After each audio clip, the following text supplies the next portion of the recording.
Hello everybody in YouTube land. I had a subscriber request to disassemble a dual gate shifter, so I will do that this morning.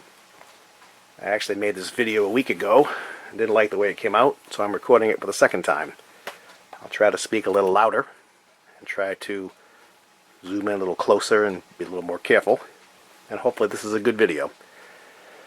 My disclaimer is for anyone out there who is a professional shifter restoration service. If you see things I'm doing wrong and you want to nicely tell me, that will be appreciated. If you're going to just throw hate at me, don't bother. I'm doing the best I can to share what I know, and some of my stuff I find out along the way. If you have vast knowledge, you should share it with the community. That's my belief. So hopefully the videos I post are a little bit enlightening. So here we go. This is what I call your typical dual gate shifter. The Oldsmobile style, or aftermarket style. It's what I call a rectangle. It's like a box. These came out, as far as I know, in the 1970 Oldsmobile line. Pontiac used to use this style shifter in 67 and 68. It's much more massive and heavy, but in my opinion it's better built. You don't see a lot of these wear out as you do the other ones, and I'll show you where the other ones wear out. And by the way, the Pontiac version has the straight stick. Oop. The 68 and 69 Hurst Olds had the same shifter basically, but the stick is bent. You know, it's like a hockey stick kind of. As far as I know, that was only in the the Hurst Olds. I think, and I don't know for sure, that around that time, the aftermarket dual gates you could buy from Hurst would have the bent stick too. I've seen them in Camaros and magazines of the era. That's why I'm saying that. Again, if you know better than me and you want to educate me in the community, feel free. So this shifter right here, I can't remember if this came out of a 7442 or not. I want to say it did, but it's been so long I can't remember anymore. The Oldsmobile shifter bezel plate, let me go get it, I forgot to get it. Stand by.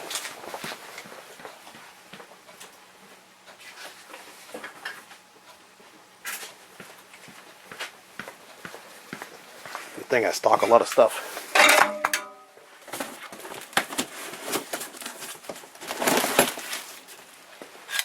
The Oldsmobile shift bezel plate looks like that. And if you take it off, you can see that there are screw holes on the top and the bottom to mount this plate. They index into them. See? This shifter doesn't have that on top. And neither does this pretty orange one. You know what I mean? This would sit about there, but the screw holes would be floating in air. So I want to say that this one is an original, but it can't be because the holes for the screws are missing. So be that as it may, this one would be an original. And as you can see, the guts are basically the same. I don't see any big difference. Yeah, they both have that half moon strip of steel that the shifter lever slides on, which is also the place where all the wear occurs, which I will point out.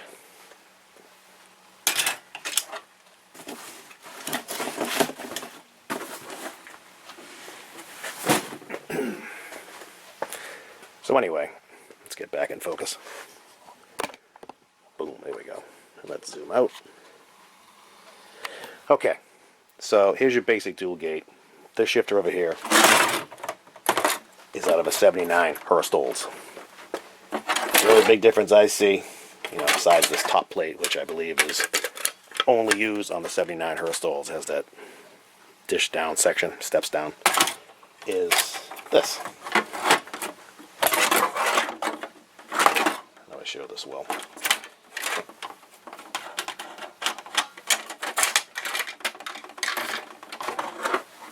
Where the cable attaches.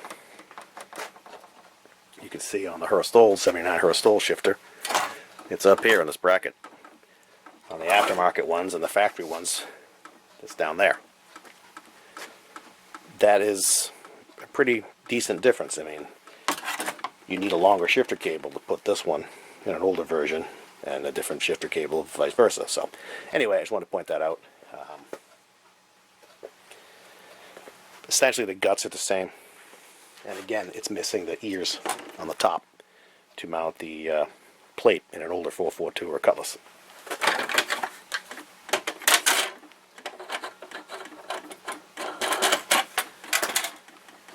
So let's focus back on this one.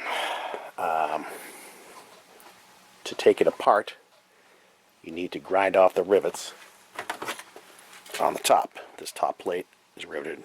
Should be here and here, but I only see one. So here and here and here. Which this one already has done. It does have two screws holding it together. Hope everybody saw that. The shifter, of course, the lever is spring-loaded over, so you have to hold it over a little bit to pull the top off.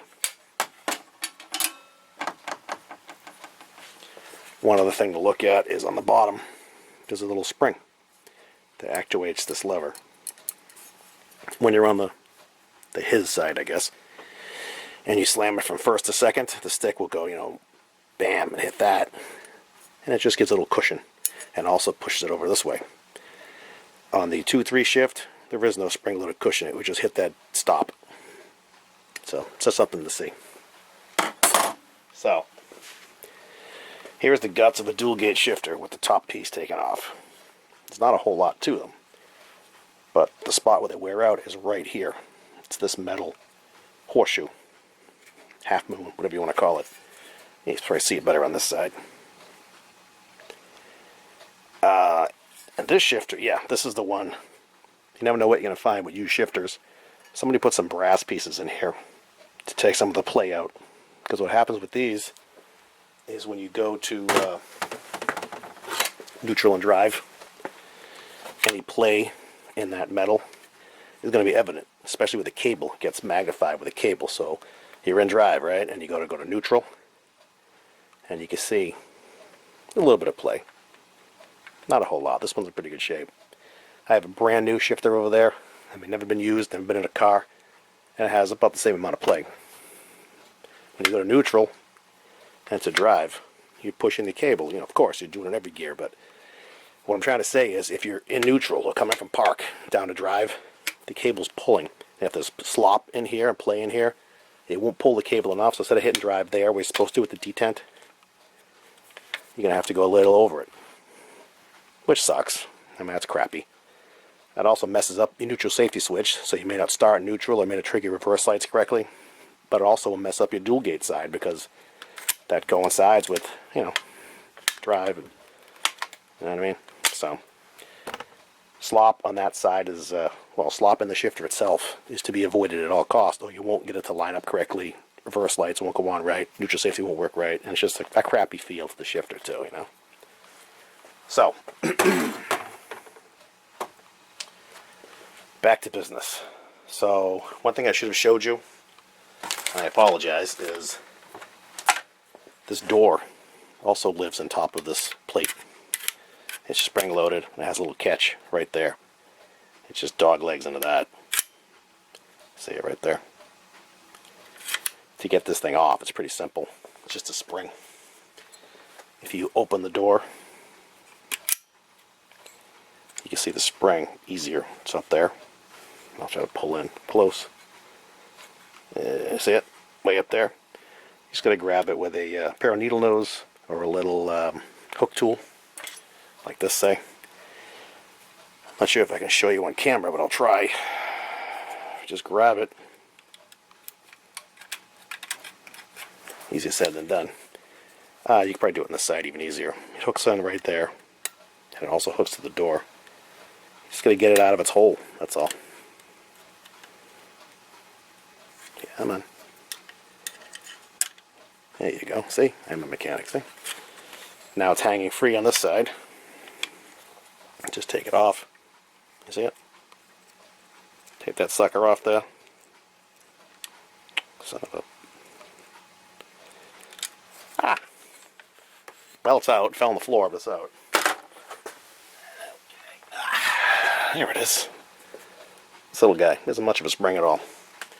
And then the door, all you do is it keys in on this rear leg, I believe. Like this one you can see is just a 90. This one actually steps down. See it?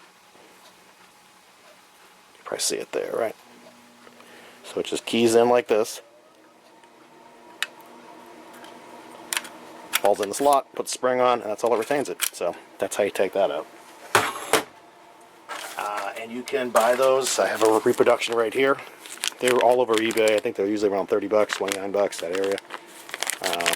I never used one. I've had this one sitting on the shelf for years, or someday when I retire, I'm going to store shifters for a living. So that's how you get the dual gate door out. That's how you get the top off.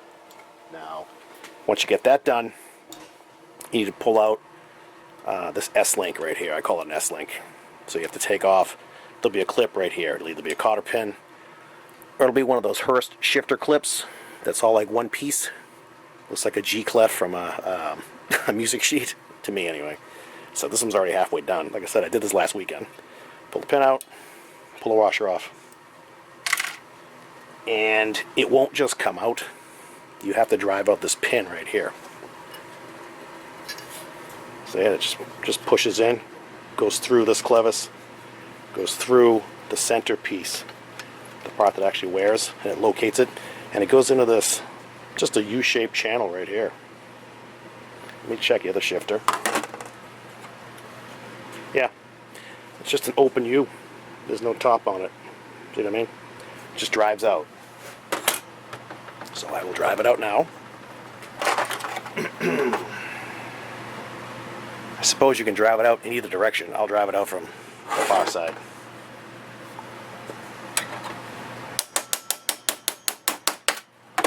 You gotta put it in something to support it, of course.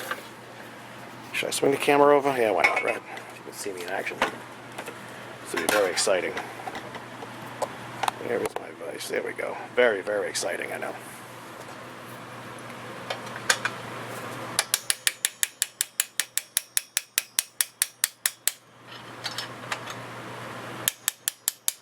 Gentle taps. You're not going to kill this thing because things do bend. Just tap, tap, tap very gently. It should come right out.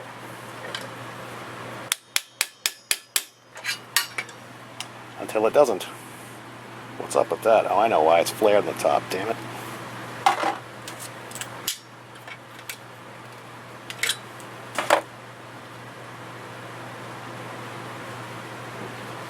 Let's pause right there for a video edit.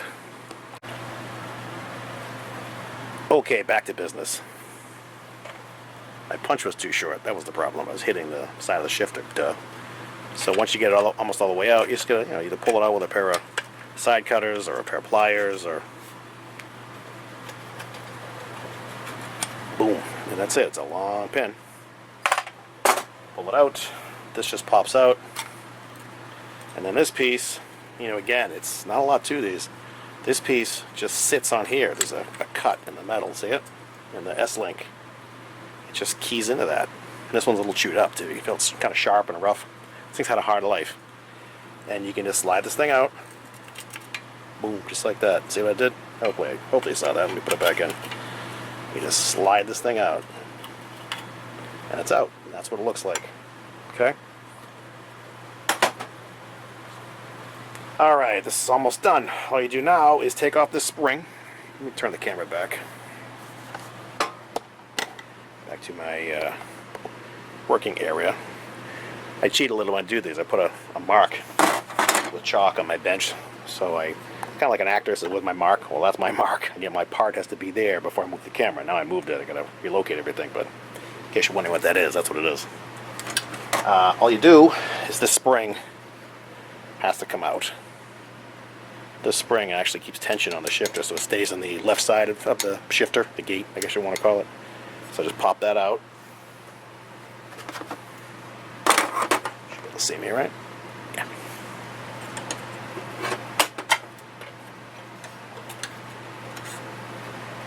See, the spring is a little more robust.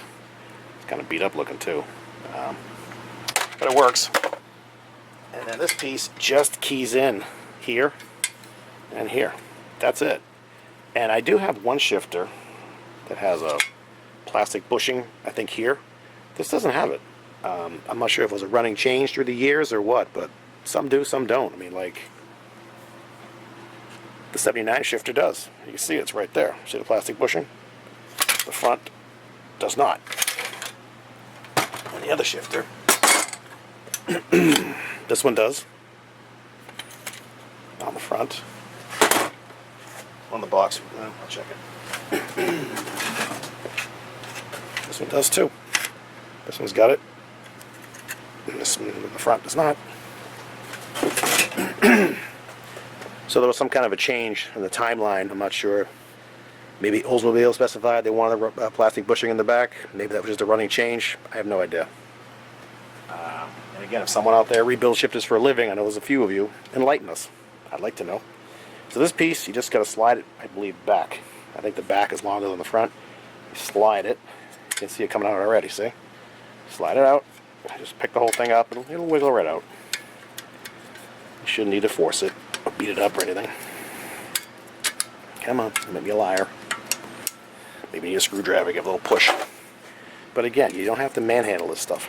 It just comes out.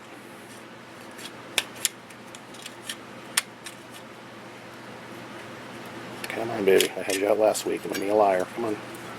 There we go. And it picks up through the slot. And we pull it out.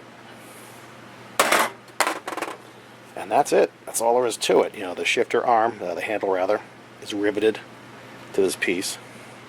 See, rivet, rivet.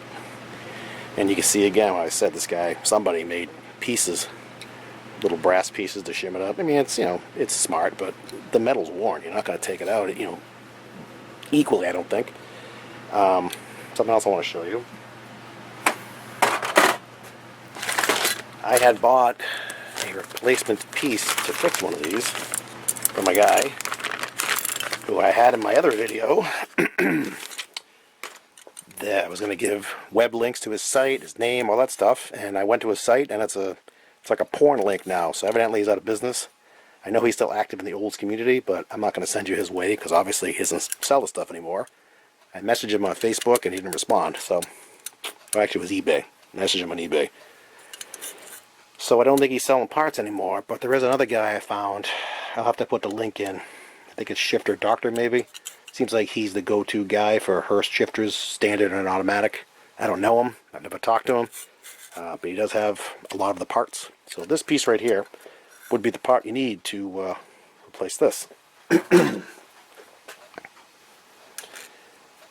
You'd have to swap over your shift handle, unless you've had another one to put in, you know, a new one or whatever. You just swap it over to the rivet holes right here, I guess that they are. Boom, boom. But you can see this whole piece gets replaced, and it's a much nicer shape. I mean, this one's, you know, many, many years of abuse on it. Functionally the same.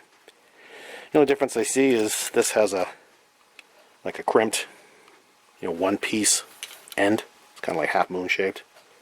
You know, it's made in machine, all at one stamping. Whereas this one has little dowels welded on. Or just the way he had to make it, that's all. The only difference I see, should be functionally the same.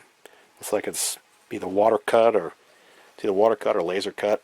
Maybe it's even heat. I don't know. I don't see any rainbow on it, so I'm thinking it's water cut. But what do I know? I don't know. So you can get these pieces. I bought this probably, God, 5-8 years ago.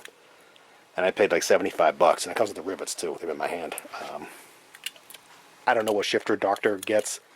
But, you know, if you need this part, you're probably only going to have to be able to get it from one place. So whenever he asks for it, that's what you're going to pay for it.